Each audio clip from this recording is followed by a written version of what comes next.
বিতর্কে থাকা তার অভ্যেস। এবার মহাকুম্ভের পথে সেই পুনাম পান্ডে। দেশ বিদেশের বহু তারকা ও রাজনীতিক উপস্থিত থেকেছেন মহাকুম্ভে। এবার পৌঁছলেন পুনাম পান্ডে। সোমবার মুম্বাই বিমানবন্দরে দেখা যায় পুনামকে। সেই সময় ছবি শিকারীদের জানান তিনি মহাকুম্ভে যোগ দিতে চলেছেন।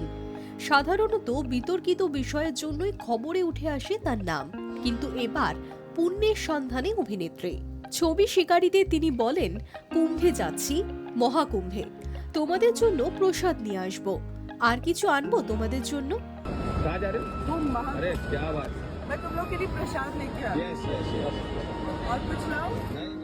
এই ভিডিও সমাজ মাধ্যমে পোস্ট হতেই অভিনেত্রীর দিকে ধেয়ে এসেছে কটাক্ষ। এক নিন্দুকের কথায়, আপনি যাই করুন, এত দ্রুত আপনার পাপ ধুয়ে যাবে না। আর একজনের কথায়, সাবধানে ত্রিবেণী সঙ্গমে ডুব দেবেন, মহাকুম্ভে ভদ্র পোশাক পরবেন। তবে পিছিয়ে নেই তার অনুরাগীরাও। মহাকুম্ভে পুনামকে নতুন রূপে দেখার জন্য মুখিয়ে রয়েছেন তারা।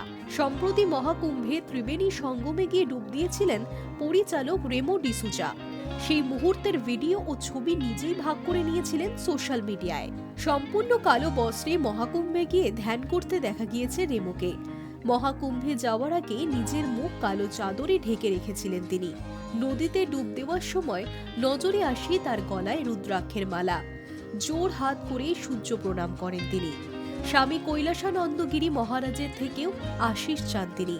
মহাকুম্ভে গিয়ে নিজের জীবন বদলে ফেলেছেন অভিনেত্রী মমতা কুলকার্নিও। সমস্ত রীতি মেনে তিনি সন্ন্যাস নিয়েছেন। সন্ন্যাস নেওয়ার সময় অঝরে কেঁদেও ছিলেন তিনি। Hi News network.